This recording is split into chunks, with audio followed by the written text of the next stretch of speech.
Welcome to the pod. Welcome to the pod, episode 4. Welcome to the pod, man, we so fly. Welcome to the pod, episode 5. Welcome to the pod, episode 5. Hello, what's up, guys? Welcome back to you guys, obviously, but also my co-host. Welcome back, Elijah. I've returned. Yes, he has. Last episode, as you guys know, and if you don't know, you missed out. Go back. It's still there. Yes. We had our first of many, hopefully, Pastor's Perspective special episodes. Oh, yeah. If you don't know what that is, it's an episode with a pastor on it. Pretty much. Where they give their perspective.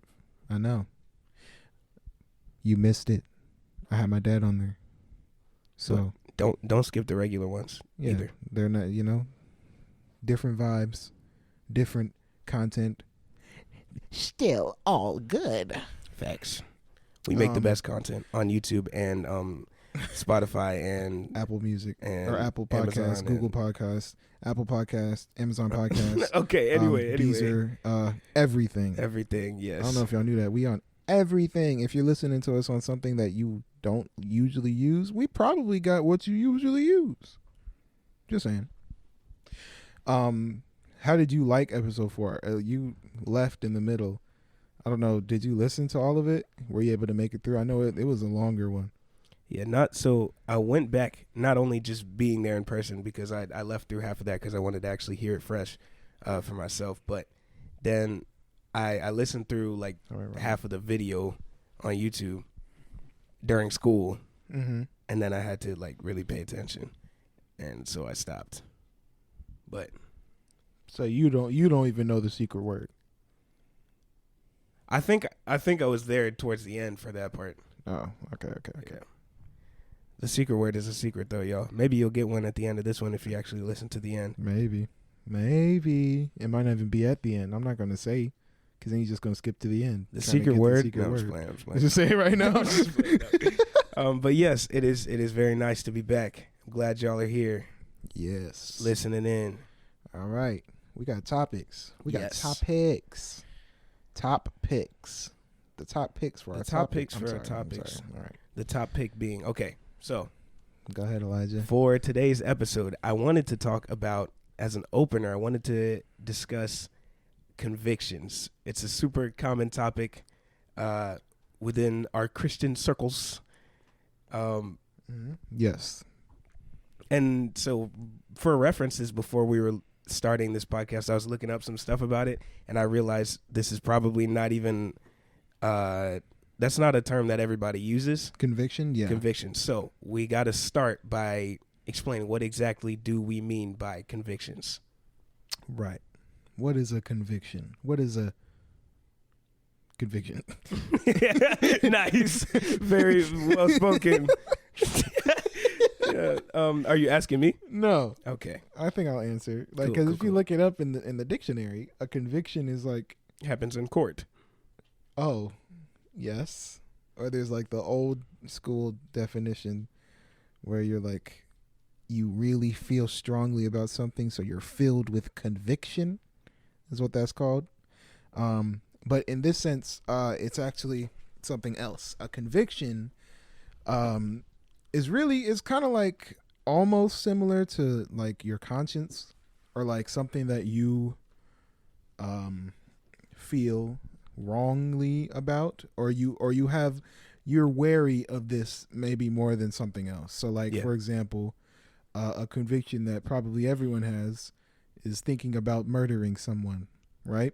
Hopefully. Okay. I would hope so. That if you start thinking about murdering someone, in your brain you're like, dang, why am I thinking like that? That's crazy. Yeah. And then that would be, you have just been convicted, right, by your brain and by the Holy Spirit saving someone from your murderous tendencies. Right. So like if somebody says I hold convictions, in simple terms, it's like they just got personal rules they set over themselves. And so like a good one for a lot of people is like, maybe I won't talk to my mom this certain way. I won't talk to my wife this certain way. Those are good convictions to have. That was for free, y'all. That's not what I was gonna say. What were you gonna say? Oh no! Why would you ask? Why? You always do it. You always this do is it. the podcast. I was gonna say real. I'm not gonna smoke crack. Oh, that's a good one, I guess. I mean, I don't even know where to find crack. good. What? That is a good thing. Yeah. But yeah, so yes, just personal boundaries that people set for themselves to keep them out of trouble, keep them out of doing things they don't want to do in the overall, being people that they don't want to be. Right. You know? I like the fact that you said personal. Yeah. Because like not everyone's convictions are the same. Yes. Yes. It's something that I'm convicted by. It's not going to be the same thing you're convicted by. And before we get into that, what do you think the reason for that is? Everyone's different. Everyone has their own background. Everyone has things that they know they're more susceptible to, right? Than maybe someone else. For example, let's say, I have a problem with drinking or something. Okay. And for some people, you know, they've never been alcoholics or they never drink. So like, let's say they go to an office party and there's alcohol there. Yeah. They're not going to drink any. Yeah. They're going to be like, that's crazy. Y'all got alcohol here. Not I'm my not going thing. to drink that. But if someone else, you know, is dealing with alcoholism in their past, then it might be a conviction for them. I'm not going to go to that office party because I don't know if I'm going to be able to keep myself from those old habits. I got you. That's a pretty good example there. All right. So now, what are the dynamics of having different convictions? Dynamics. Dynamics. We talked about the causes of people's convictions being different. What are the effects? The effects of them being different? Yeah. So depending on the person. It's different for everyone, I guess. Well, I don't know. I think the effect is the same, but it's just what causes the effect that's different, right? So a conviction is the same for everyone, where it's something that someone has reservations about. That they won't do or will do or whatever. So the causes are the different prompts that they. Yeah. Okay, I got you. Understand. But I guess some of the other things that could happen, I guess, as a result of everyone having different convictions is that they can kind of bleed over to like how they see others. I guess, like using the office party example, maybe it's your coworker and they don't deal with alcoholism, but they're like, the person that does is like, you better not go to that office party. You might end up drinking. Oh, yeah. There's alcohol at that party. Don't you know? And they hear that he went to the office party and it's like, oh, sure, you just ate donuts, right? Because I know you was in there lit, sauced up. Mm-hmm. You're probably hungover right now, aren't you? I can see it in your eyes. Yeah. And that's crazy, messing up your relationships with homies. Right, so it is very important to understand that certain convictions are completely individual, and it doesn't mean that like whatever you're doing might not be good for someone else to do, but it's their choice to decide, you know, on something as personal as that, like going to office parties, because there's nothing inherently wrong with going to an office party. But if you know your thing is the drinking, if your thing is something that's going to be there, then it applies to you not to go there. Yeah. But do you think there are any convictions that are universal, that should be upheld as Christians overall, or no? Yeah. Like lying. I mean, not even just Christians. Lying is wrong. Yeah. For everybody. It has a negative connotation for a reason. Right. It's deception. It's tricking other people, not being honest. Yeah. None of those things I just said sound very good, now do they? No, I guess they do not. Yeah. So lying is definitely something that I feel everyone should be convicted by. Mm-hmm. And if you're not, that also could stem from a number of things, a manner of things, Yeah. But, typically most people would agree that lying is bad. Yeah. And so the certain things that I would consider to be universal, well, one of them being lying, is just the things that like in the Bible is kind of laid out for you. Yeah. The commandments, things that if you fail to do these things, or if you are disobedient in these things, then it's like it's directly against God. So it's not like you're just offending the person next to you, but lying, cheating, stealing, whatever, blaspheming, that's against God. That's a whole different thing. Yeah. But then other than that, it's strictly personal. Right. And so one problem that I've seen before, and even participated in myself in the past, and it's something you got to be really wary of, is putting or considering your own conviction, because of how serious you might consider it to be, as something that is universal for all people to believe. And that can have some perilous adverse effects on peers. I like that word. Yes. Perilous. Some people don't Treacherous. even get the reference, bro. I know. We referenced it every episode since then. How are you listening to the podcast and you don't listen to the podcast? Right? You guys don't know when I say treacherous, perilous, dangerous. Oh wait, malignant, ticklish. Just pretend I didn't say dangerous. Yeah, no, but definitely love y'all who are here. But check out the other episodes. They don't. This episode too. Yeah, we don't drop like super duper often, so don't think you don't have enough time to get caught up. We drop like every other week. Catch up. Listen to them other episodes. Facts. And if you listen on a different platform, we've had people actually text to the Instagram like, well, I didn't comment this. I should have commented this, but I didn't comment it because I listened on another platform like Amazon or something like that. You can go ahead over to the YouTube if you got comments that you want to share for everybody to see, and just comment it there. Even if you listen somewhere else, it's fine totally to drop a comment on the YouTube, because that's where a lot of our first time viewers go. Yeah. And so yeah, definitely. So back to what we were saying earlier. Yes. It's definitely perilous, treacherous, ticklish. Of course. Ew. Not ticklish, bro. That's not a good one. To try to impose your ideas on someone else and say that because you don't think it's right, they shouldn't either. Yeah. Because that can definitely lead to, I don't know, a lot of tension between people, a lot of, I guess, conflict. Yeah. And that is like within any kind of circles. Like there's been tension in that area between people who know each other from church.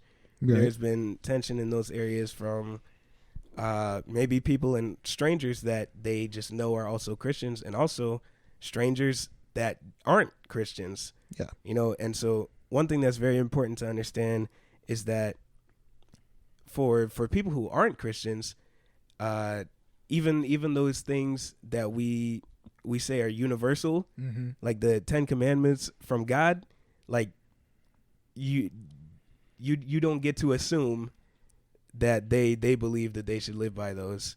Okay. Yeah. Because if you claim you're a Christian, then you claim to, follow after Christ and God and everything. And so therefore you accept those laws. But other people, maybe friends from school, from work, or just friends, in general, mm-hmm.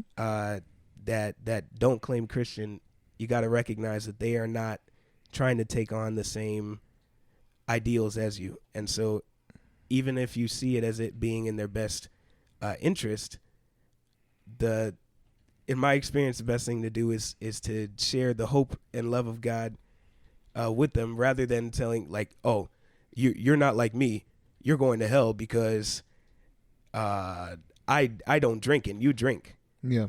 Like, of course, if somebody's willing and open to talk to you, it's good to share with them like the dangers of sin, just letting them know that living in sin is a dangerous spot to be in. But yeah, it can have some really adverse effects going around just spilling your convictions on everybody, the personal ones. Yeah, especially in the example that you just gave, it can be detrimental to you trying to bring people to get saved because they're going to hate you. Yeah. Yeah. And you don't want to be hated.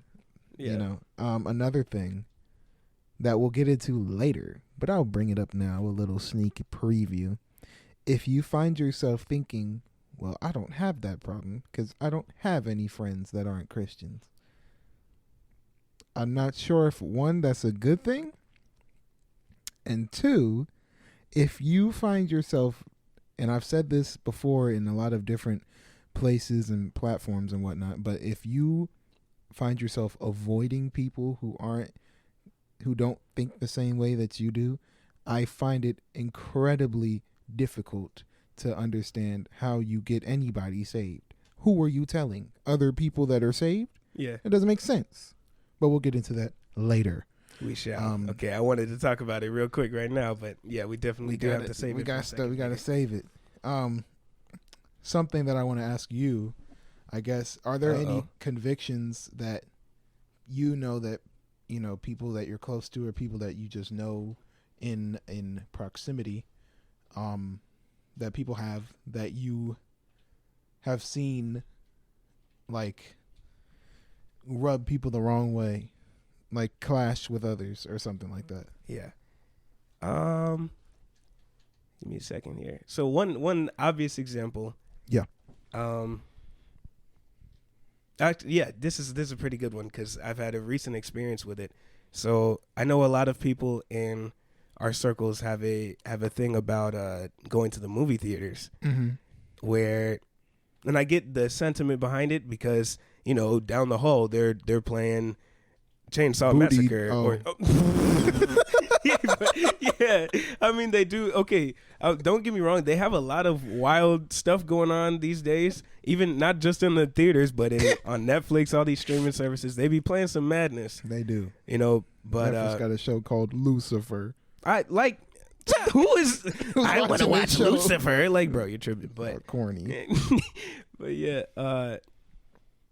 there's a big thing about movie theaters, and this is mostly within the church. Nobody's gonna go to school, I hope, and be like, "You're going to the movie theaters? You're also going to hell." And like, I don't think that's happening. Wild. Yeah. But within the church, some people think like it is an absolute sin, not an absolute sin, but like you are undoubtedly doing something wrong by going to the movies. Yeah.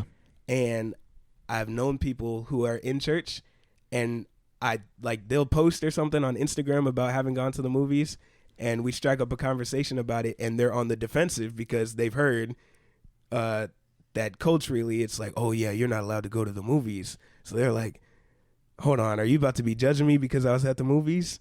Like, are you about to be? And that's not a cool culture to me.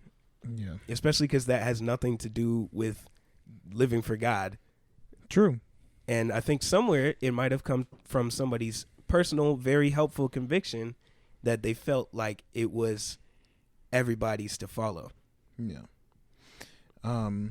Right. Because definitely, in the second half of episode 4, last episode, The Pastor's Perspective, we were talking about the dangers, the treachery of movies.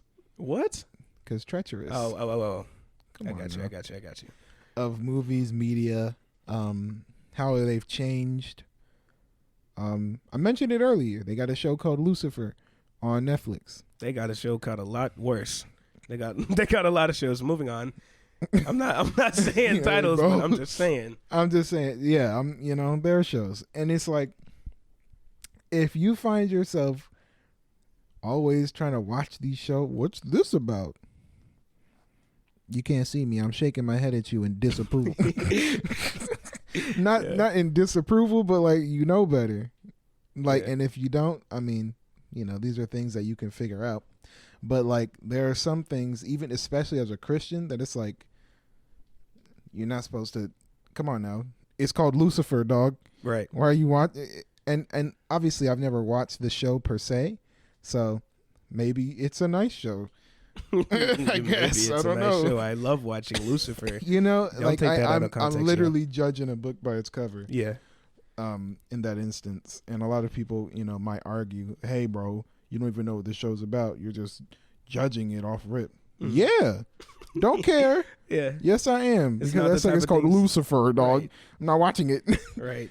Sometimes it's just good to keep a clean conscience. It's like, things called Lucifer are not the type of things I click on, bro. Yeah, I'm cool. I'm off that. And So this is not in the notes, but on the flip side, though, to those of you who are thinking we're like coming at you for, let's say a friend of yours has a conviction, right? And it doesn't really apply to you, but you try to partake in some of their conviction because you know they're weak in that area, and you doing some things might cause them to fall. The Bible even talks about that, bro. That's cool. That's props to you. Like if you are sticking out for a friend, maybe your friend has a problem with going to, what did you call it? Cubicle parties?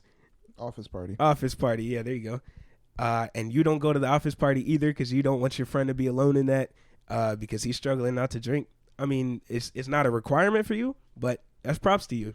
You know what I'm saying? If you're doing that to keep your friend from struggling because you're trying to support them in their faith. But what we're saying on here is that that's not a choice for somebody to put their conviction on you. You can choose to help out with somebody else's, but they can't force you to change the way you're living to accommodate their convictions and feelings on a certain topic. Right. Because you can't do that. I guess another one, kind of in line with what you were saying, is television. First of all, who still watches television? Come on, bro. It's dog. you gotta pay for that, and it's like 25 minutes of ads, and then you get 5 minutes of show. No, it's there's a ratio. I think it's like 15 minutes every hour, or something. So that's still trash. So man. So like there's 15 minutes of commercial, bro. That's a whole episode. Yeah. Anyway, and you got to pay like $600 to get the privilege of watching 15 minutes of ads. Yep. Come on, that's so goofy. Anyway, about the television. I don't have television. My family doesn't have television, and it used to be a thing back in the day where it was advised that if you were in ministry, that you should kind of monitor the things you watch. This was back before Netflix and stuff. That was when Netflix was CDs. Y'all don't remember that DVD Netflix. I remember, but I'm not old. I promise. But it was like, just be mindful, because the difference between a lot of media now and television is that television, while you can kind of monitor what you're going to watch, sometimes, bro, you don't know. Sometimes the ads just be coming on. Sometimes the commercials be crazy. Sometimes you be watching Cartoon Network, and then whatever the other one is comes on. What's Adult it called? Swim. Adult Swim. Yeah. And you start watching Family Guy or something. And that show is just stupid. I'm not even going to say anything about conviction. I just don't like the show. It's so goofy. Or something like that, So back in the day, it was a thing to just try to keep away from television for your own benefit. Right. It wasn't like no one's coming in your house and knocking on your door and saying, "You got TV in there?" Yes. Like, nah, bro. Nobody was doing that. Yeah. But there are a lot of instances where I would bring this up to like my friends, people that weren't necessarily in ministry or in church at all. And they'd say, I would bring up the fact that I don't have television, which is like, again, reiterating who has television. And then they would be like, "You don't have TV? What? Yeah. What?" And then I would explain, you never know what you're going to see on there, bruh. It's crazy, but I'm not like, you should stop watching TV, Yeah. And I guess that's the thing. That was a personal example of where, your conviction is not necessarily going to be the same for everyone else to follow. Right. At the same time, adversely, is that the word to use? Sure. On the other hand, even though we didn't have TV, we grew up watching like Wild Kratts and all them. Wild Kratts. Yes, goated show. And Backyardigans. yeah, all of them shows were whatever Wonder platform Pets, they're on. Believe it or not. Who? Wonder Pets? We're on our way. Save that. Okay. Yes, yeah. But we grew up watching our own stuff, but that's what our parents, like mother and father as authority figures, that's what they wanted us to watch. And as leaders, I think that's important. I know we talked about how setting convictions for other people isn't the best idea.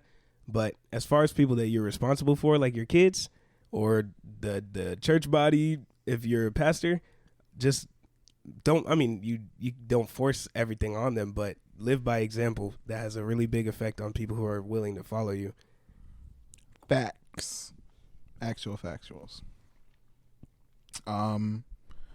Okay. Yeah. Is that all you wanted to say on convictions, or is there just one more thing that you want to hit on really quickly? This is so fun. Applying convictions to other people when they're your own, and like those people have not given any consent to be like submitted in your opinion or whatever. They have not decided to follow you at all, and you're just saying stuff on them. Mm-hmm. I think there's like a culture of that around Christianity, that Christians have a reputation of doing that, and therefore a lot of people don't like they are hesitant to even talk to somebody who says they want to talk to them about God, because they're afraid they're going to be judged, because the Christian is going to say, oh, you don't do this, you don't follow my thou shalls and thou shalt nots, you're just not like me, man, you're a sinner, sorry, you're going to burn forever. Goofy, bro. Yeah. And so I find it funny, and in my experience it's been this way too, how as Christians, like, I mean, it's literally by the book, our job is to love people, you know, to care for them, and when we spread the message of God, it isn't to destroy them, but it's in hope that they might be saved. But yet there is such a common reputation among Christians for them to be using religion or what they call their convictions as an excuse to like just hate on their fellow neighbor, you know? Yeah. And I mean, like, disrespect and, you know, just treat people like they're not even people because, well, you're not a Christian like me. Like, you're completely missing the point. Now they don't want to be a Christian like you because a Christian like you is trash. Yeah. Christian like you might not be a Christian, bro. For real. You a hater. That's what you are.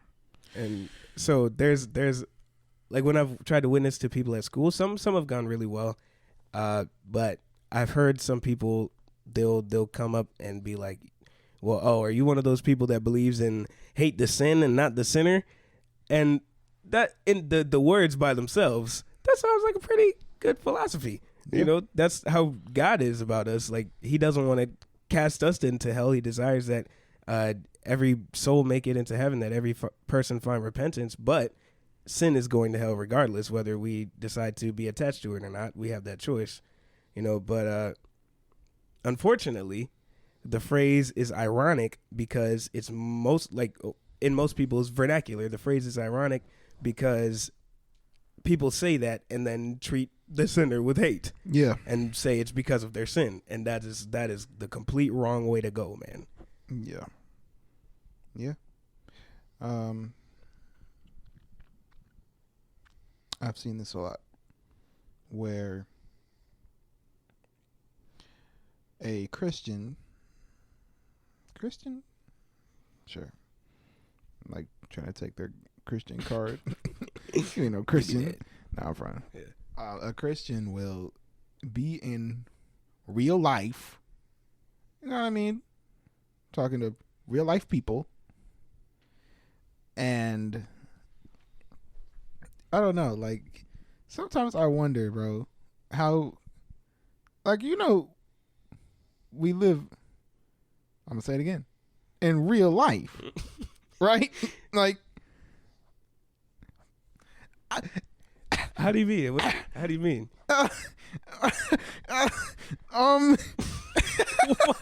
What do you mean? Well, let me try to break it down. What I'm saying is, like, bro, people say this all the time. People are people, right? People say that. People are people. You know, people do things. Nobody's perfect. Nobody's perfect. That's true.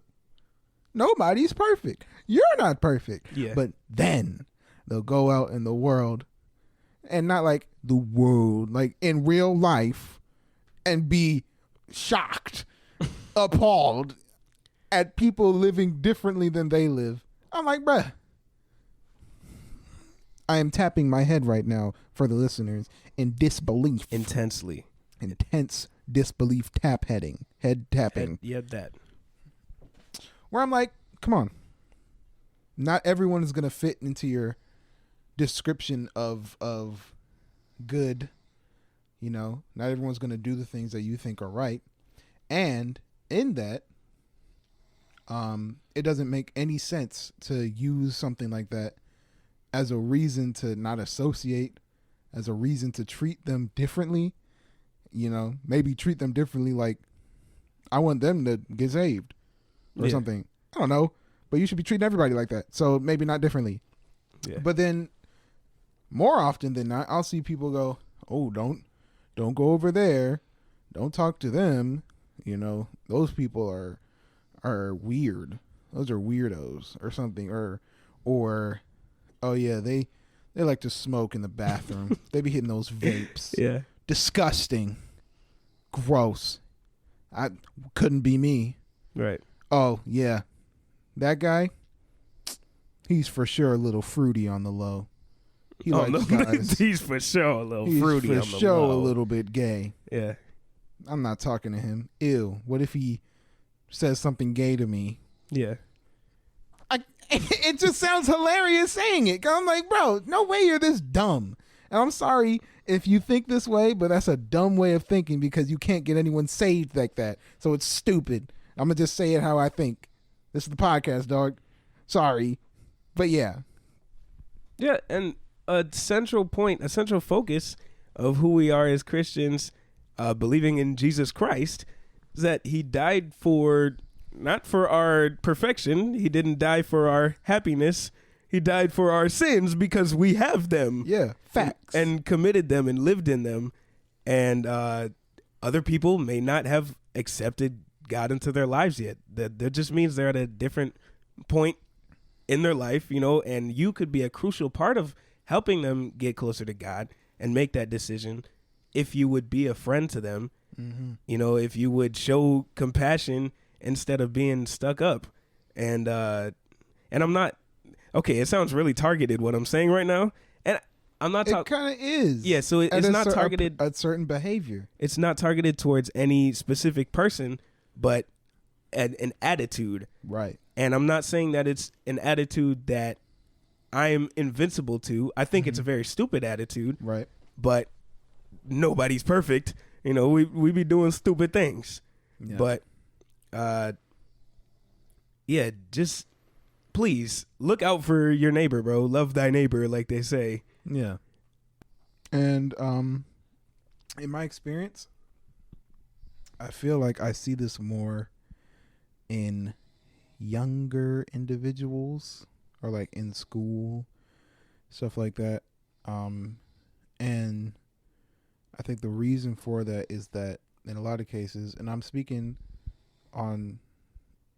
can speak on this because I'm in the same position. So if I came out, you know, differently, it's because of, you know, other circumstances that maybe you haven't checked up on or you haven't dealt with. But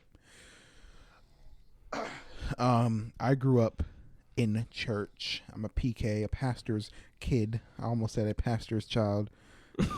Nice, good spelling. Good spelling. And I was gonna say he clearly wasn't an English teacher's child, but that's not true. It's not true at all. Yep. Shout out to the mother. Shout out to my mom. She the best. We the best music. I don't like you. Okay, bro. This always happens. Oh, Elijah. I don't know what the deal is. You're unoriginal. Anyway, I grew up in church, grew up around salvation, things like that. Yeah. And I feel like a lot of people are in a similar situation, not necessarily pastors' kids, but grow up in a Christian household. And while that's a great thing, bro. It's incredible to have that foundation from birth. But I feel like sometimes people in that get a false representation of what life is, dog. When they go out into school, they go to meet other people who have had different experiences, and all their life, all their friends were in church, and all their friends were church kids, Yeah. and all their friends were at church events, and maybe they went to a Christian homeschool event, or they went to Christian homeschool soccer games, like how I did. You know, I'm speaking from experience. They went to a Christian private school for a bit, which I did as well, or something like that. And so then all of their experiences are with a certain kind of people.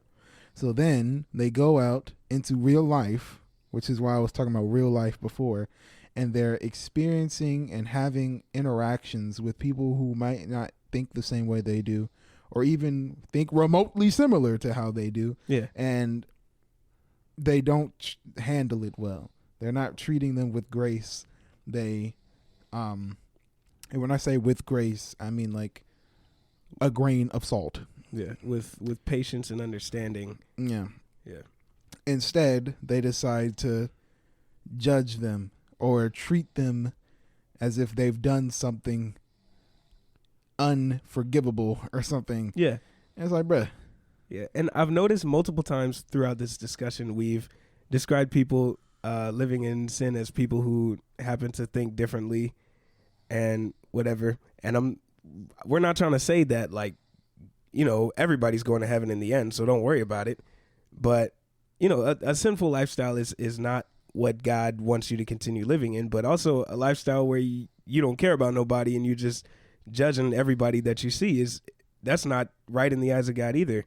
Yeah, I think, like, even in that, for me, for example, I find it much more normal to find someone who sins in life, because the Bible says we're all sinners. Yeah. You know, what I find strange is finding someone who says they're a Christian just like me, but they suck. That is the strangest thing ever. I know. I'm a little unhinged right now, but it's a bit late. But a bit, if you guys only knew. Anyway, but it's like, that's way more strange to me. You know, you got to have an understanding that, you know, everyone has sinned before, and everyone was born a sinner, and some people aren't saved yet, right? And you can't, you know, use that as a reason to not talk to them. Like, how are they going to get saved? You know? Yeah. That's your job, and you're failing. Right. So. Right. You and people who don't believe the same thing, you have different beliefs, different backgrounds, whatever, but you guys should be on the same side. You should be looking out for their best interests just as you do your own. Yeah. Kind of going back to what I was saying earlier with it's young people. That doesn't mean I'm only talking to y'all, young people. I am talking to you guys, young people. Like, you know, you should strive to be gracious to everyone and want to interact with everyone, bring your faith to everyone. And I'm not saying, like, you know, be bold and whatnot, but don't be stupid. Don't be a jerk. Right. You know? Just be careful. Be careful with the way that you talk to people. And then secondarily, for you older people that are listening in, not that you're old, but you're older than children, because you have them is who I'm talking to. I'm talking to parents here. If you're a parent, I think it's important that you let your kids know, not let them know, but, like, you know, make sure that as you raise them, that you raise them not only to be good Christians, but decent human beings as well. Right. Who are able to interact with those around them and be pleasant, if anything. And if not pleasant, at least not unpleasant. Yeah. You know? At least be peaceable Yes, with people. Precisely. Right. And if they won't understand by you, like, telling them, then live it. Be that for them so that they could be like, oh, I want to be like mom and I want to be like dad. And if they accurately do live like mom or like dad, they end up living like somebody who is kind and somebody who is gracious and whatnot. Yeah. I kind of want to backtrack a little bit. Just a side note. Just because your kids are in Christian school, I'm not hating on that. I guess that's what I wanted to go back and say. I think that's a good thing. You know, I gained a lot of valuable things from my time in Christian school. Yeah. So I'm not going to say take them out of Christian school immediately. They need to live real life. Yeah. You know, but in saying that, you know, if all of your experiences are only with people who, at least even would just consider themselves Christians, then it's like, there's a whole side of people that you're going to find out about later and be shocked. And, I don't know. The way that you respond to that can be detrimental if you're not aware, or if you're not sufficiently prepared for it. Right. And yeah, definitely open your mind to who you are, who other people outside of your faith, outside of your family might be, because typically, if you go to somebody and you're kind, you actually build a relationship with them and you share the love of God with them, even if they don't believe what you believe, even if they think Christianity is stupid, they might not reject you immediately or fight you like you think they will, just because you've been that to them. And so if you go around thinking that every person who's not saved is like this writhing, angry, malicious beast, then you're probably not going to do the best trying to win souls. Yeah. And so, just see other people as other people, because that's what they are, man. True. I guess another thing, and I'm going to defer to Elijah to judge if we can talk about this or not, but I feel as though sometimes Christians have a nasty habit of ranking sins as this one's number one worst offender. Yeah. This one, not as bad. This one, I can handle it. This one, like, sin is sin, dog. If you sinned, if you lie and someone else kills, you're both sinners, I mean, obviously it's not the same sin. Yeah. But like, anything that you do that's a sin is just as much a sin as anything else that someone else might do. And I think it's strange that sometimes I notice in media, or I'll notice in, I don't know, all kinds of things, where it'd be like, or personal experience even, where Christians will point their focus on maybe one thing or another thing and say, and they'll always be, I don't know, it feels like they're targeting a certain group of people or a certain sin or a certain whatever. And it's like, you can't do that. You can't differentiate between the two. Oh, well, this sin and these other sins, this one's just so much worse. And it's like, yeah. I've been very vague here, but if you know what I'm talking about, you probably do.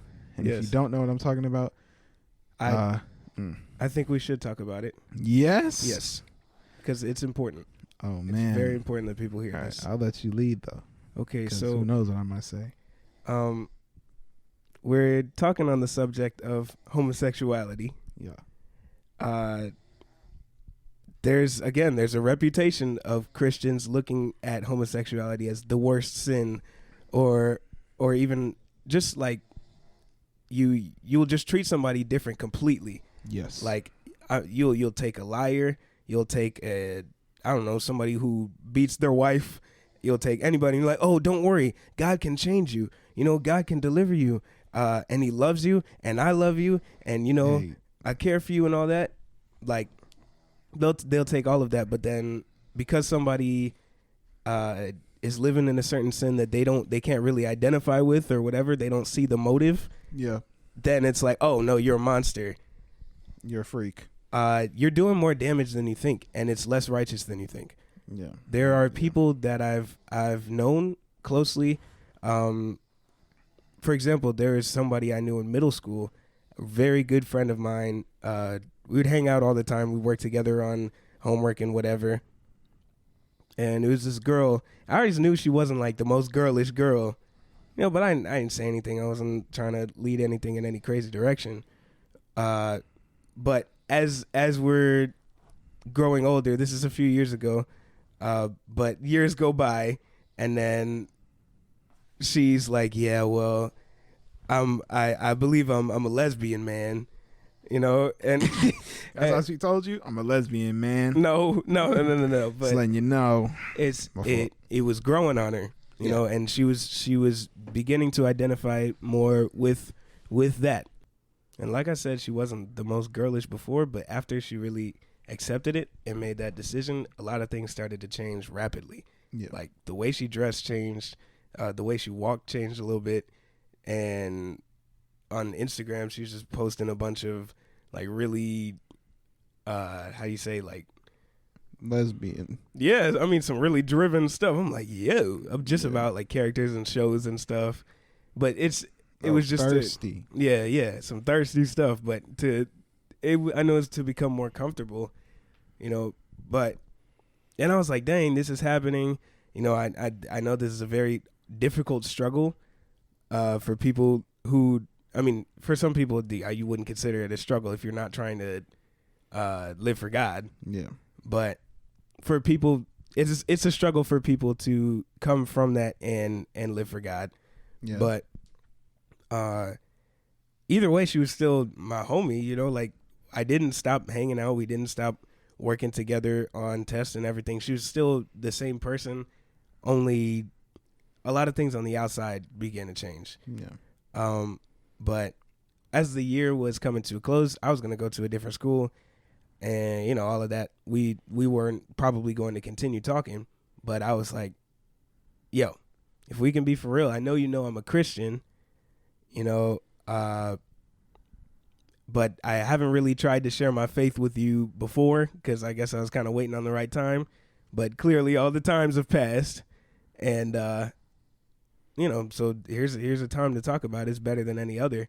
It's as good as any. And so, but I'm talking to her, and as I start to take the conversation in that direction, like about being a Christian, about believing in God and all that, she's starting to get afraid and like uncomfortable because she knows that I know, you know, that she was gay or lesbian or whatever, you know, and she was expecting a certain kind of like really venomous response, like we can't talk anymore, or I just want to let you know that you're going to hell, you know. But that wasn't the approach because we were friends. Yeah, I saw her as a friend, and I knew she's just like me with some different things going on.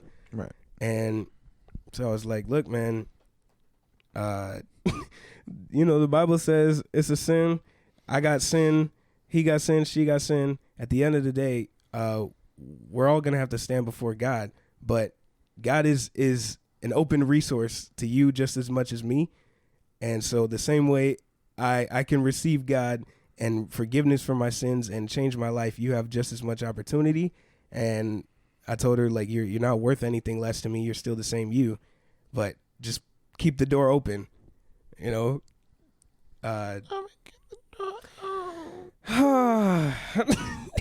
of course. Thank you, Bruno Mars. Sorry. That's Bruno Mars, right? I don't know. I think it's Anderson .Paak and Bruno. So anyway, not important. But yeah, so the conversation goes like that. Yeah. And I'm like 13 years old at that point in time. Yeah. And so for those of you listening, though it may be a challenge to witness to somebody that you know is dealing with homosexuality, or it may be a challenge to try to see things from their perspective, or, you know, to relate, to have compassion or sympathy, it's kind of a necessary thing for us to do if we want to continue to call ourselves followers of Jesus, because Jesus wouldn't kick them to the curb. Right. You know, Jesus fellowshiped with sinners, not trying to be like them, but in hopes that they would give their life to God. And so, yeah. Yeah, definitely. Because right now, I guess, we're focusing on this whole stigmatism. Stigmatism? Isn't that an eye disease? What? No, that's a stigma. Oh, wait, I don't know. I don't know. Surrounding surrounding homosexuality in a Christian setting, or a Christian mindset. where sometimes it extends beyond like just associating or not associating or association. Yeah. But like, for example, at my job, I work. Yes. You work at your job? Yeah. Gross, man. Yeah. I don't want to hear any more It's about a weird that. job. It's a weird, yeah. So, I go to that job and I work, and some of my coworkers are homosexual. Yes. They're gay people. And I work with them. Yeah. That's the whole story. Know what I'm saying? That's it. We work together, we're cordial, Hey, can you pass me that aux cord? Yeah, I got you. Can you go to the closet and get me the piano so we can set it up? Yeah. Or whatever. Whatever we're gonna do. And it's just, it's my coworker, dog. It's regular. Yeah. Too often will I hear people where, and I'm just going to say this. This is a scenario that I'm making up in this instance, but it can very easily be changed slightly to something maybe real or something. So, at my job, yes, you could email or message our supervisor and say, hey, I don't really feel comfortable working with this person or that person. They make me uncomfortable. They whoop-de-woo, whatever. You know what I'm saying? So, I can imagine a Christian, I guess. Well, yeah, I don't guess. A Christian person going to their supervisor and saying, I don't want to work with this person because they're gay or something, And I mean, sure, if that makes you uncomfortable, I guess that's fine. But it's like, where does it end, Because then, after that, it's not only like a thing that occurs at work, It becomes something that they bring home, where now they're at home. Let's say I come home, right now I'm home for the weekend from school, which is where I work. Let's say I come home and I'm like, guys, there's this guy at my job and he's so gay. What am I even saying? Yeah. How are you so gay? You're either gay or you're not. You can't be more gay. You can be more flamboyant, but more gay? Nah. Yeah. Maybe like, he's so gay or she's so gay. I can't believe it. They're just so fruity the way they walk. Or worse. Hey, bro. This is a story that is real. A real story where they were at a gas station. Maybe going on some field trip or something. A field trip, quote unquote. But I don't know what we would call it. A church trip or something. Okay. And there's a guy that walks. Whose story is this? Is just This is my story. Okay. A guy walks into the grocery store, the gas station shop. What are those called?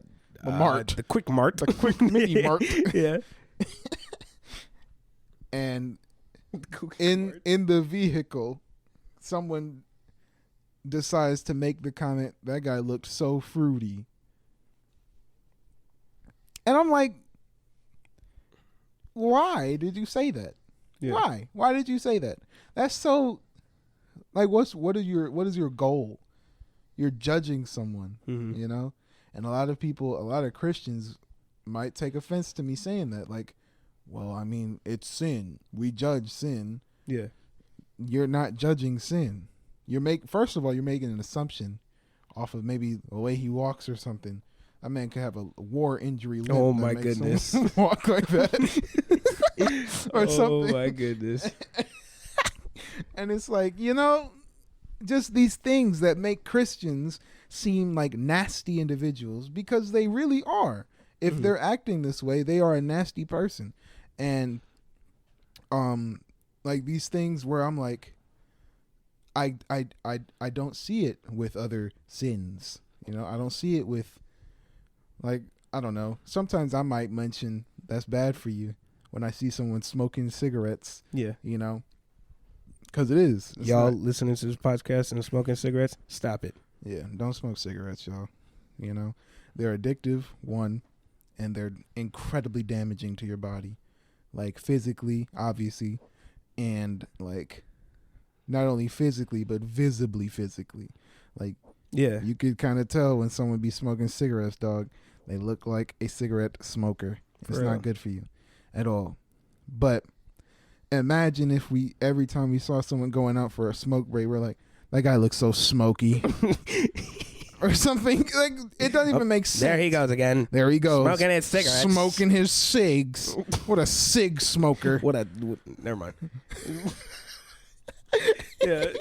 But yeah, it's I get you. Like, it's not right to treat sins with like disproportionately that way, especially because that's not even the way that God will treat it. Yeah.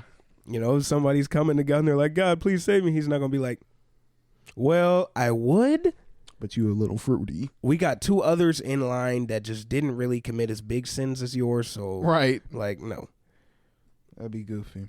So, and then I guess in that it's, you know, we're kind of talking about how you might, as a Christian, if you're listening and you're a Christian, how you might deal and interact with someone who's not a Christian.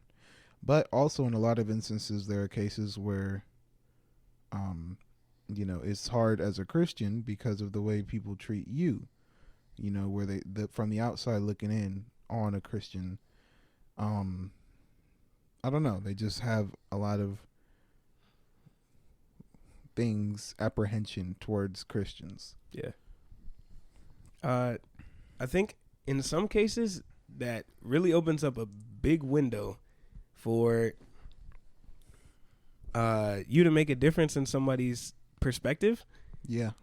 Because there are many people out there, for example, this girl that I was talking about, who they think of Christians, they hear of Christians, and just their experience with them or their idea of the stereotypes, you're like this, in their mind, you are by default a hypocrite, a judgmental individual. Yeah, a nasty person. Yes, a elitist. You think you're better than everyone. Yeah, self-righteous and all that stuff, and lacking compassion and deluded and whatever.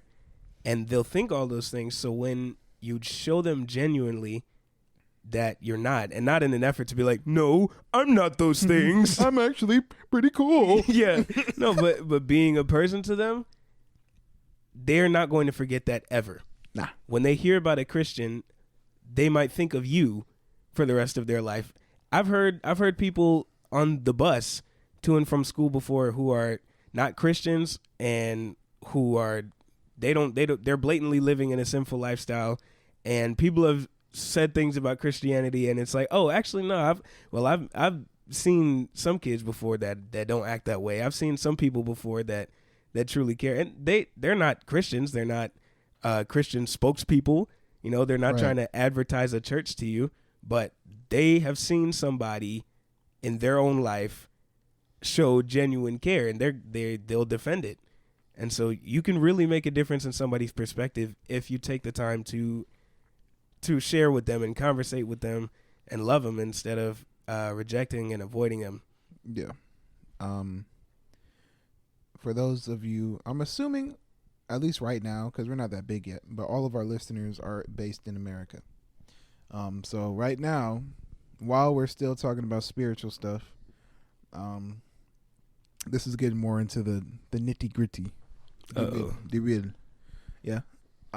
Where a lot of people have apprehension about Christianity, and the reason for that is because they only have any experience with Christianity. Their exposure. Yes, exactly. Christianity is it is by far like the most popular religion in the United States. Yeah. Right. Maybe in North America entirely. And with that comes a lot of exposure to Christianity of everyone, and not everyone that they come in contact with that calls themselves a Christian is going to be a good representation of what a Christian should be, right? So a lot of times as Christians, we're fighting an uphill battle where everyone has met some Christian in their life somehow that sucks, right? And so then they're like, well, I know about you Christians. It's like, bruh, you just met me, dog. You don't know who I am. Yeah. But, you got that title. You got that label, Christian. And you got to deal with everyone else who calls themselves a Christian and takes that title and that label and, uses it as something other than it should be used for. Mm-hmm. So, like, for example, there are things in the world that for some reason have the banner of Christian painted all over it. Like, I'm going to say trigger warning just because, never know. So prepare your brains for what I might say. It's probably not even going to be that crazy, but like, just in case. For the audience, I don't know what he's about to say. Like, for example, I'm not liable. There are a lot of stories or news events and things that have come out about like Catholic popes and priests or whatever, mm-hmm. and the fact that they use their position to molest little boys and girls. Mm-hmm. But I've only heard it mainly about little boys for some reason. And these are Christians, right? Yeah. So then now me as a Christian, now I'm associated somehow with this pedophilic rapist. Yeah. And it's like, bro, that's difficult. That's now a problem that I have to deal with. Or the Ku Klux Klan is a Christian organization somehow. Exactly. Yeah. And, y'all, for the audience, you don't need to guess this, but I'm frowning. You should be too. Yes. The Klan is a Christian group. Yeah. In its origin. So it's like, great. Now, we're Christians. We're associated with racism, with rape, with pedophilia, all these things that are unfortunate, but that are things that people have called themselves Christians and used either to their advantage, used as moral high ground to do atrocities. Yeah. Did you want to say something? Because I can keep going. No, keep going. So you got to understand that those things are for sure something that as a Christian you're going to have to deal with. Yep. And I think the best thing to do is to at least be aware. Yes. Like, I know all these things, and the reason I know all these things is because people, when I have conversations and somehow it comes up in conversation, I'm a Christian, they're like, what? Yeah. And it's not what, you're a Christian. Well, never mind. It's always because, like Elijah was saying, you be a person to someone first. So they'll be like, what? You're a Christian, but you're so cool, or you're so regular, or whatever. And they're like, well, I thought Christians were pedophilic, racists, yeah. And it's like, nah, we're not. Right. But you gotta work, you gotta fight through all of that. Yes. In a lot of cases. That's good news for some of you, specifically for the listeners that maybe have grown up in church your whole life and you don't have some kind of like crazy, vicious story about how God turned you around from being a murderer and a nuclear war destroyer. What am I talking about? Anyway, for those of you who are fearful that you can't win over souls and you can't relate to somebody who's out in the world because you don't have this crazy story behind you that God saved you from, to a lot of people it will be enough to see the contrast between the stereotype of Christians and who you are because of what God's done in your heart. That might be enough to win up somebody over. They don't want to hear about how you used to smoke crack. They want to hear that they're loved. They want to hear that you are there for them and that you have a resource that is open to them too. And so get out there and get him. Yeah. Yeah. think that's it for the first half. Cool. So yeah, let's move on. Moving on into the second half. Second of half. the podcast. Usually the second half is not always going to be about faith and whatnot, but in this instance, our first topic is still in the church, right? At least for now. I mean, second half is just talking about life and things that are interesting within it. Yep. If something in life happens to be church, it's part of life. Oh Lord. Sorry. The dynamic. So yeah, we get in trouble. So you go ahead and introduce our topic. Yeah. Yes. Okay, let's go. The topic that we're going to be talking about, covering, is kind of vague, but also not vague at all. Mm-hmm. I didn't know how to respond. I said, I don't know what I just said there. We're talking about pettiness. Yes. Pettiness and being petty. And petty people and people being petty. And also Pettiness, the sequel. Yeah. Yep. It happened. Yeah. It did. Petty missed part 2. Okay. So what brought this to your attention? What brought this to my attention? Pettiness in general? Yeah. Oh, I think I was watching a YouTube video or something, and then in my brain I was like, they're being so petty right now. And then I said, we should talk about that in the podcast. Cool. That was really it. That is how the second halves are born. Yes, it is. They could also be born through interesting things that you guys leave in the comments. Yep. I already said if you're listening on something else where you can't leave comments, go to YouTube, or if you have Instagram, find us on the Instagram, send us something. We need to hear from y'all. Yeah. One of the topics that we're talking about now came from the DMs. Yes. That we talked about in the first half. So, shout out to the individual who sent that. We read those. Yep. So please send them. Continue. All right. So pettiness. What are we going to talk about for pettiness? Usually I want to talk about who petty. So first of all, what we got on the list. Yeah. Interestingly enough, and don't be alarmed, y'all, when you hear this, is pettiness within the church. Within the house of the Lord. Yeah. Dang. I didn't think people could be petty in church. What? But they can. They definitely can. Bro, it's the funniest thing ever, to me at least. I think pettiness is hilarious. Sometimes it's bad because I'll be petty on purpose because I think it's funny. But also, I don't know. Pettiness is sometimes so silly to me. It's so petty. Okay, nice. Well done. Well played. Thank Everybody, you can go home now. Roll the credits. Podcast over. So, in what ways do you see pettiness within the church setting?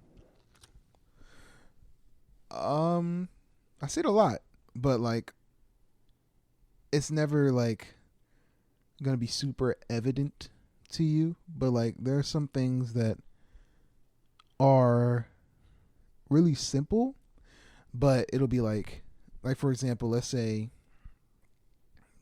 for those who don't come to our church, specifically me and Elijah, or one of the churches in our fellowship, and a lot of them, I can't say all of them because I haven't been to all of them, but I'm sure in most of them, we have a moment where, we take some time to turn and shake hands with your neighbors, say hi, say what's up. Yeah. Go talk to people, make conversation for a little bit before we come back to our seats or whatever. And let's say someone was expecting a handshake from you for some reason, right? Let's say I was expecting a handshake from you or something, right?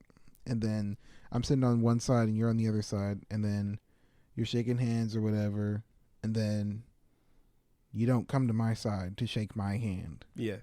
All right?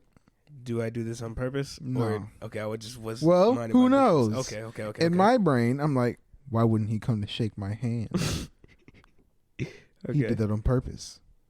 He knew he saw, I made eye contact with him. I swear I did. Mm-hmm. He's too good for me. Oh, he thinks I'm a sinner. Oh, does he know about, he heard about that one thing that was a long time ago. You know, and it's like, bro, he didn't shake your hand, dog. Yeah. He didn't make it. Yeah. That's petty. Because now, then, hey, you want to come to a fellowship I'm having at my house? No. Oh, so you want to invite me now? You know, my hand was sitting there getting ashy, waiting for you to come shake it. I'm staying home. And I'm keeping my hands with me. Yeah, you ignored. Can keep your hand. Yeah, no. Bro. And it sounds crazy, but maybe to some of you listening, it doesn't sound that crazy. But these are real life things. This is the way sometimes people think. Yeah. Worried about very little things. I've seen it a few times when somebody, like, they do go to the other side to shake somebody's hand, but maybe it was like a first time visitor or something. They're like, I need to make sure this person knows, like, yo, we got you. We're paying attention that you're here. And then they don't shake somebody else's hand over there. So like, wow, they came all the way to my side and ignored my hand. They did it on purpose. Who is this guy? It's his first time in church and he's shaking his hand. That's so stupid. It's like, bro, calm it down. Not now. petty. I mean, what? Not stupid. Petty. Nice. You. I messed up. Okay. Yeah. I'm trying. Yeah. Or, you know, and I've been a culprit of this before. Yeah. It's not necessarily petty. Like, it's petty, but like I don't make a big deal out of it. But I do get frustrated when I'll come into the sanctuary out of the prayer room or whatever, and I'll go and take a look at where I like to place myself and sit down. Uh-huh. And someone else is there. Boom, boom, boom. Why? And I'm like, and it won't even be someone new. So I'll be like, you know I sit there. Uh-huh. You sat there out of spite. No, I'm playing. And they'll be like, dang, now I got to find somewhere else to sit. Mm-hmm. I don't know. And you know what's crazy? For me, that's a big deal because I have like strategic spots I like to sit. He's crazy. Because I like to, I don't know. I'm a shy individual. I like to be by myself. You have a podcast. Near the podcast? You have a podcast. Oh, well, that's different. I like talking. But like, when I don't want to talk, I shouldn't have to talk. Understandable. Yes, sir. But you know, sometimes I don't know, people can get in their feelings about something small like that. This isn't in the notes, but I just thought about it. The fact that someone may be, I don't know, not up to conversation every day. Mm-hmm. And then I guess sometimes people feel like they're owed a conversation or something. Yeah. So when I'm like, yeah, I don't know, I'm just tired. Not when I'm like, when someone might be like, yeah. Okay. Anyone. When someone given hypothetical. Someone else. Yeah. It's like, man, I don't know. I'm just feeling a little tired today. And they're like, oh, too tired to talk to me, huh? Oh, I'm a bit much. Or something. If you think so. Or something, bro. And it's like, I didn't even say all that. Yeah. I'm just tired. Yeah, that's and I've talked with someone else. I've talked with Mom about this, and she says this is why I hate texting, and I gotta agree a little bit, but it's just kind of like she's like, your generation, man. so because when you send somebody a text, yeah, it's not like a call where it's temporarily there and then it's gone. You send somebody a text and it's sitting there on your screen until you go look at it, like it's going to be there on your notifications or whatever. And so it is very normal for you to not have the time to like, or have the space to focus on talking to this random person in an indefinitely going on conversation all day, like back and forth, playing phone tag or whatever. It is completely understandable that you don't have time to do that, but because the message is there, it's like, I know you saw my message. You don't want to talk to me because you hate me, because you don't want to, and it's like, no, I don't know. I'm trying to do my homework and I don't want to talk to people right now. I'm not talking to anybody else. It's not just about you. I'm just minding my business. So if you've got a friend and you guys are friendly with each other, you know each other, you care about each other, whatever, and they're not hitting your text back, don't assume the worst. Yeah, don't assume that they hate you and they actually never want to speak to you again, because you guys aren't hanging out right now, and maybe that means you don't have time to hang out or whatever. Like, there's not not always some plot against you or some conspiracy. And the way that you respond to something like this, and you might feel these things, but it's all in the way you respond, you know? And if you respond pettily, I don't know if that's a word. I think it is. Then you're just being petty. Yeah, doing something back. Also, somebody else may not have noticed like what horrible crime they did to you. And I'm speaking sarcastically. No, not murder. No. I didn't notice I had murdered you. No, my goodness. Sorry. Somebody else may not have even noticed like the fact that you felt slighted, because it's not at all their intention or not even what was going on, but it's the way that you saw it. And so then your reaction to that, if you decide to be petty about it, and it's like, oh, well, I'm going to do something back. And when he comes to shake my hand, I'm going to say, shut up. You don't think I'm worth your time. And this is not something that has happened, but I'm saying, like, it's a type of attitude that is real. You might become the first offender and create a new situation, because then he'd be like, what the heck you mean, shut up? What did I do to you? I thought we were friends. Well, clearly not because of what? You know what I'm saying? It's like responding in a way trying to get back at people for little things is never good. Yeah. And that's not saying that I never do it, because that is not true. Yeah. I never do it. Facts. But it's never good. It's just not smart. And it's not the best thing for your... Something that I don't think I do all the time is... Never mind, I'm not going to say that. Okay. No, I may not say it. So, I didn't want to come off like too not understanding to people who do this. Okay. But just when somebody does something and then you think about it for like 8 years and then you're like, you see them again, it's like, oh, you hate me, don't you? And completely way off of what they said or intended, but just because. Oh yeah, bro, that's crazy. Yeah.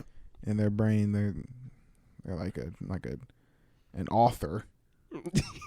Like an English teacher. Yeah. What he really meant. He didn't shake your hand today. What did that mean? Well, if you really think about it, I guess that day, I was going through a lot, and he must have known, and just, I guess he didn't want to deal with my problems. He probably just was thinking, if I shake his hand, he's gonna think, oh, that clingy guy. He thinks I'm clingy. He thinks all I do is I only talk to him when I need something. He hates me. He wants to steal from me. That's the only reason. That's like, bro. Yeah. So if you have serious doubts like that about your friends or your family members, and maybe that's based on past experiences you've had with people, but if there are people that when you're with them face to face that you think you can trust, have these conversations with them or establish your trust with them. Yeah. There's no purpose in sitting back and from a distance whenever people aren't around that you like make up things about people and then treat them accordingly, because you could end up missing out on a cool relationship where you could end up wasting your time. Yeah. Another problem with pettiness in the church is that it can affect a lot of people, or it can just kind of be a detriment to those around you. You know, like it's not only just like a bad habit. Sometimes it's like you're hurting yourself, because now people actually don't want to shake your hand because you're petty. Yeah. Now it's like, oh, they don't want to shake my hand, except now you're right. Oh my gosh. And I hope that's not the case for anybody. And even if somebody is behaving pettily towards you, I guess it's good to try to give them the benefit of the doubt.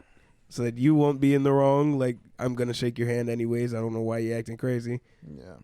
But like my dad likes to tell this story. If you've been at the church that he pastors, any number of the ones, then you might have heard this story. If you know this story, you're a real one.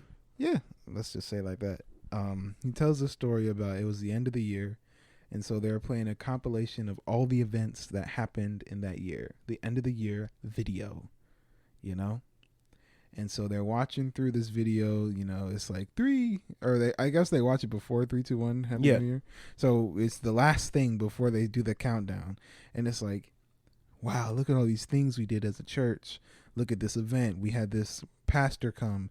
We had, you know, all these people that weren't saved, you know, get saved, this baptism, you know, this holiday event, the play, you know, a number of great things I'm sure that they saw in this video. And I don't remember if it was right after the video or like after they did the 3, 2, 1, but imagine this, bro. I'm gonna do it the more funny way. 3, 2, 1. Go ahead, say it. Happy New Year. Okay, he's not saying Happy New Year.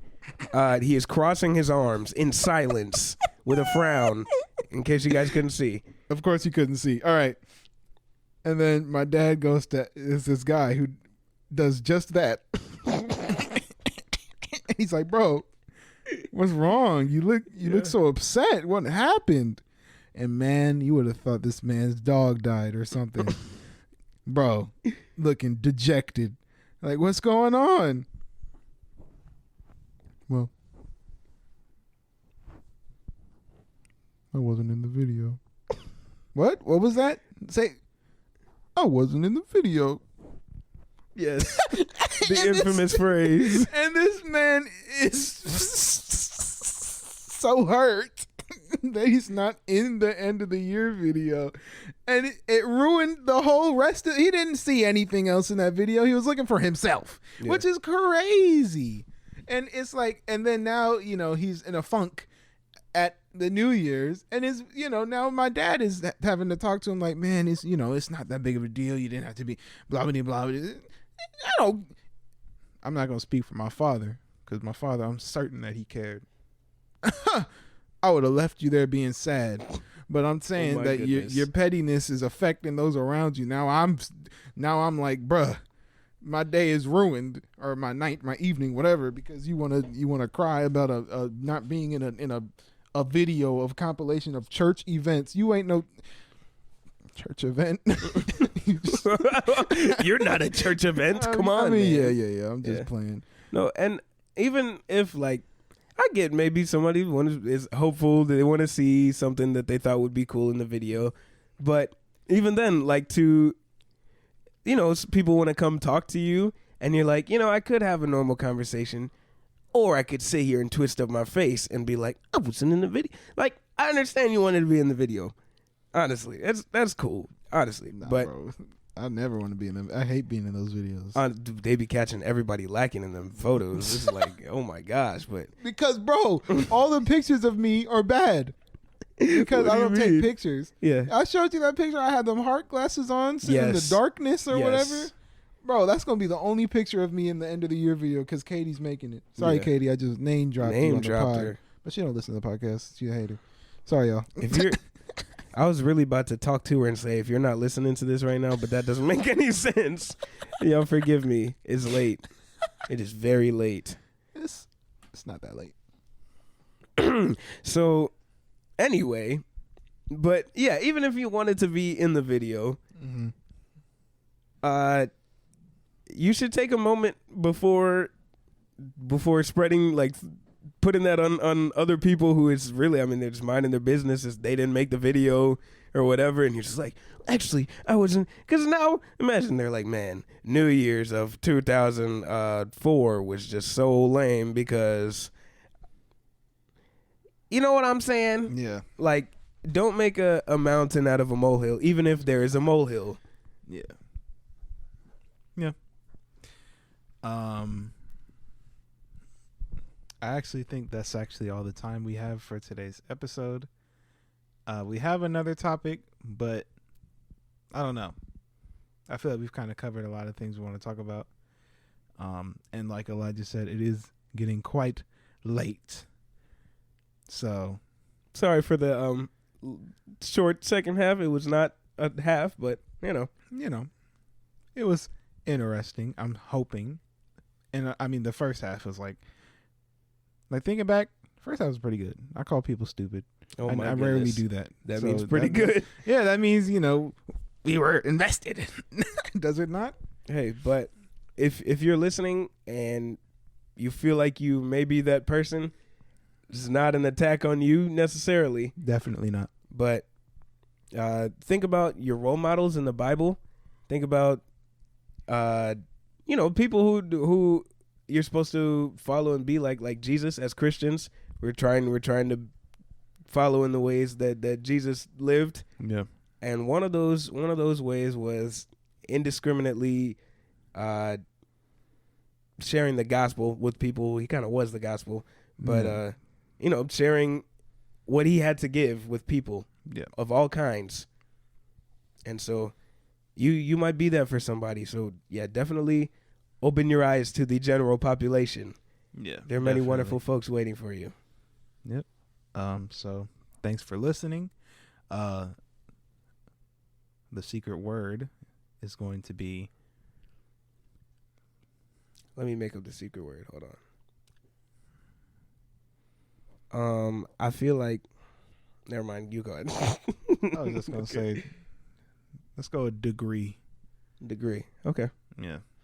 The secret word is degree. So when you comment it, bro, unless you're not my bro, my bad, sir, ma'am. Sis. When you comment it, individual that I'm speaking to, don't just be like degree. Okay, listen, that's a better comment than none. But try to sneak it in there so that like somebody who doesn't know just does not know. Yeah. And that'll let us know that you listen. That'll let us know you came all the way to the end. Yeah. And like we've been saying throughout the episode, let us know things that you want to hear about. Hit us up in the DMs, put it in the comments. We read them and we act on them, as you can see. So, just a thought. Thank you so much for listening, and see you in the next one. Peace.